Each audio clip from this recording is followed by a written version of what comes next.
ఎడారిలో సెలయేర్లు ఫిబ్రవరి 16.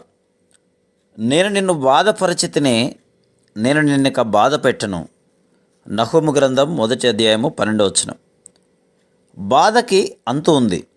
దేవుడు బాధ పెడతాడు, దేవుడే తీసేస్తాడు. ఈ బాధకి అంతమెప్పుడు అంటూ నిట్టూరుస్తావా? ఆయన వచ్చేదాకా ఆయన సంకల్పాన్ని శిరసావహిస్తూ నిబ్బరంగా సహనంతో ఎదురుచూద్దాం.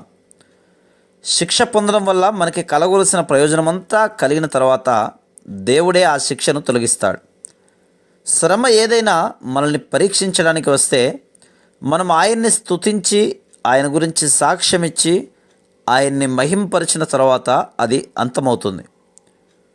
మనం దేవునికి ఆపాదించవలసిన ఘనత అంతా పూర్తిగా ఆపాదించకుండా ఒక శ్రమ నుండి మన నుండి తొలగిపోవాలని కోరుకోకూడదు. ఈ రోజున భయంకరంగా ఆకాశాన్నంటే కెరటాలు ఎప్పుడు చప్పబడిపోతాయో ఎవరికి తెలుసు?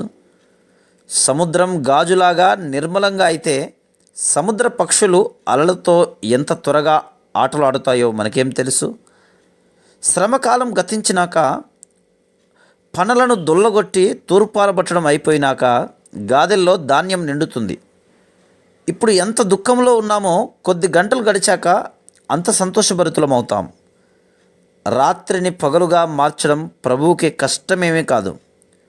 మేఘాల్ని పంపినవాడు వాటిని వెళ్ళగొట్టగలడు కూడా. దిగులు మాని ఉత్సాహంగా ఉందాం. ముందు కాలం మంచిది, దానికోసం ఎదురు చూస్తూ స్తుతులు పాడుదాం. మన పరమ రైతు అస్తమానము నలగొడుతూనే ఉండడు. ఇది ఒక నిర్దిష్ట సమయంలో మాత్రమే. వర్షాలు త్వరలోనే వెలిసిపోతాయి. ఏడుపు కొద్ది గంటలే ఉంటుంది. తెల్లవారితే ఇక శోకం ఉండదు. మన శ్రమ క్షణికమే. శ్రమకి ఓ ప్రయోజనం ఉంది. మనకి శ్రమ వచ్చిందన్న విషయమే మనలో దేవుడికి కావలసిన అతి ప్రశస్తమైనదేదో ఉన్నదన్న విషయానికి నిరూపణ. లేకపోతే అంత సమయం వృధా చేసి అంత శ్రద్ధ మన మీద ఎందుకు చూపిస్తాడు ఆయన? మట్టి ఖనిజం కలిసిపోయినట్లు మన సహజ ప్రవృత్తిలో విశ్వాసం అనే విలువగల ఖనిజం కలిసిపోయి ఉంది. కాబట్టే క్రీస్తు మనల్ని ఈ పరీక్షలకి గురి చేస్తున్నాడు. ఈ నైర్మల్యాన్ని పరిశుద్ధతను వెలికి తేవాలనే ఆయన మనల్ని కొలిమిలో వేసి కాలుస్తున్నాడు. పీడితుల్లారా ఓపిక పట్టండి.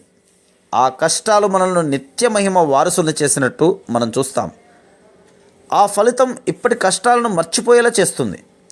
దేవుడు మనల్ని మెచ్చుకుంటూ అనే ఒక్క మాట దేవదూతల ఎదుట మనకి జరిగే సన్మానం, క్రీస్తులో మనం పొందే మహిమ, వీటన్నిటి ముందు ఈ బాధలు లెక్కలోనివా?